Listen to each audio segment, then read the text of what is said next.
Avant de commencer l'épisode, j'aimerais vous inviter à le liker, commenter, partager ainsi qu'à vous abonner pour soutenir la chaîne. Sur ce, bon visionnage. À 27 710 années-lumière d'ici, en direction de la constellation du Sagittaire, se trouve l'étoile SWEEP J175902.67-291153.5. Si j'en parle, ce n'est pas pour vous demander d'apprendre son nom par cœur. J'ai déjà eu bien assez de mal à le prononcer. Non. C'est car autour de cette étoile gravite SWEEPS 11b. Et oui, cela signifie que l'étoile se nomme aussi SWEEPS 11a, et que c'est bien plus facile à prononcer que SWEEPS J175902.67-291153.5. Non? Reprenons. Cette planète, avec SWEEPS 4b, située à la même distance du Soleil, est l'exoplanète candidate la plus lointaine jamais découverte.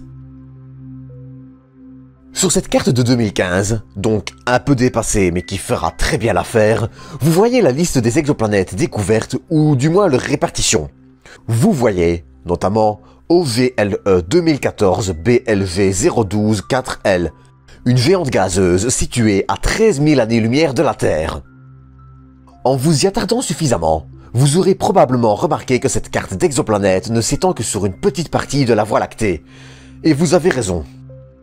Même si en 2015, il n'y avait que 1500 exoplanètes connues contre 4200 fin 2020, la plupart de ces exoplanètes ont un point commun. Elles se situent toutes dans le voisinage relativement proche de notre Soleil. Pourquoi, me diriez-vous? Eh bien, cela vient directement des méthodes utilisées pour détecter des exoplanètes. Ayant déjà dédié un épisode complet au sujet, je ne vais pas parler de toutes les méthodes de détection, mais il va quand même falloir en revoir rapidement 3 afin de continuer l'épisode. Et de ne pas perdre tout le monde. La première méthode, et la plus simple, est celle des transits.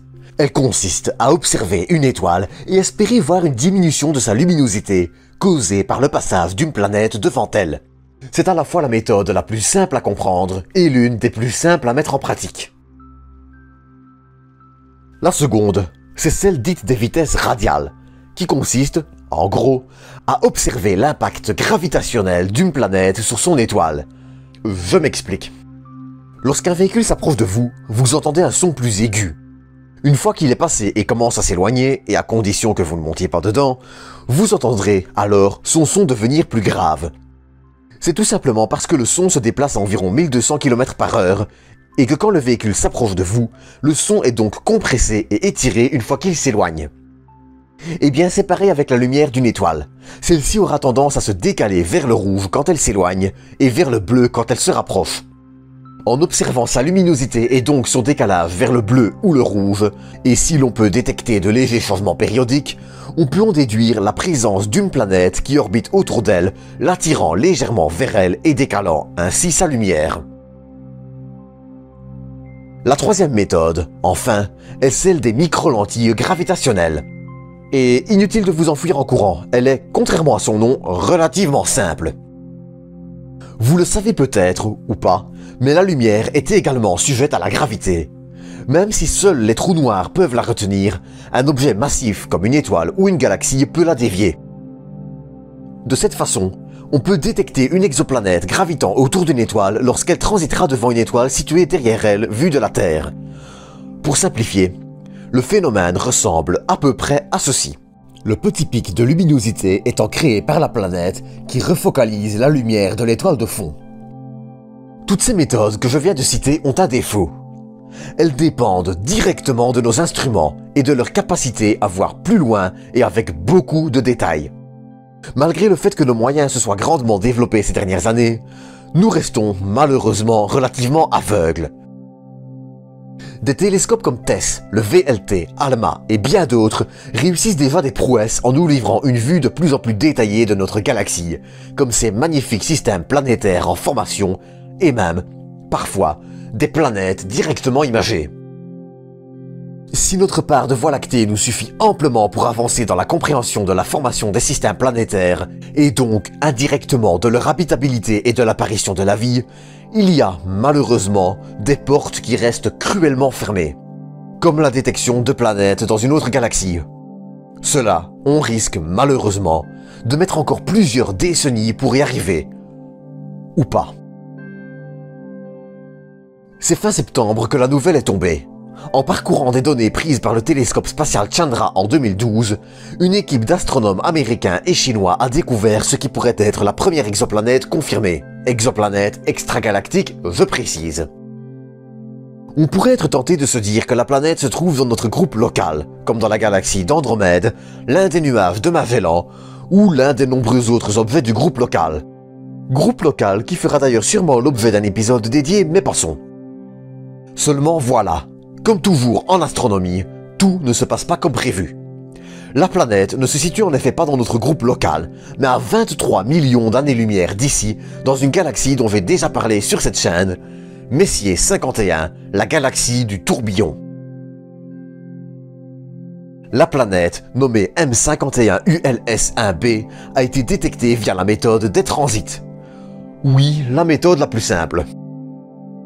La planète, qui n'est pas encore confirmée, je le rappelle, a été détectée grâce à des conditions pour le moins particulières.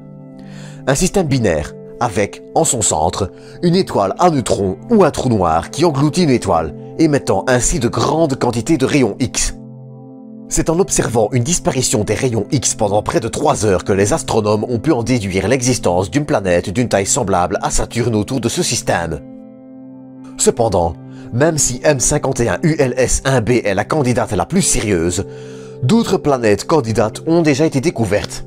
Ainsi, grâce à 2 quasars, des noyaux de galaxies extrêmement lumineux, quasars qui forment d'ailleurs la première lentille gravitationnelle découverte en 1979, une exoplanète d'une taille de 3 fois la Terre aurait été découverte à 4 milliards d'années-lumière d'ici.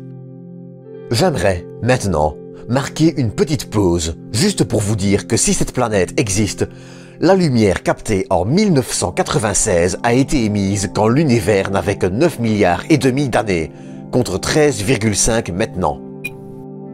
Vous avez la tête qui tourne? Très bien, on peut continuer.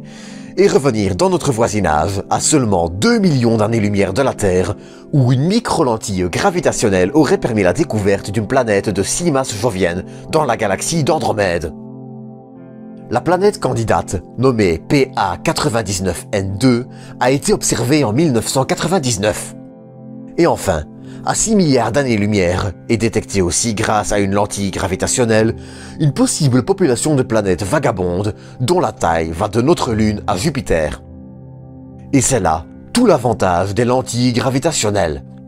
Même si elles ne se produisent qu'une seule fois, elles nous permettent de détecter des objets qui sont bien au-delà des limites de nos instruments. Mais parallèlement, ces observations ne peuvent être répétées, et cela nuit, hélas, grandement à la confirmation de la détection. Ainsi, de par la distance qui nous sépare des objets observés, il est très difficile de les confirmer, et c'est pour ça qu'M51ULS1b est unique.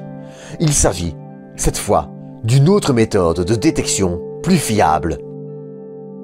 Même si l'observation risque d'être très compliquée à répéter, les seules données récoltées par Chandra en 2012 seront déjà très intéressantes à analyser.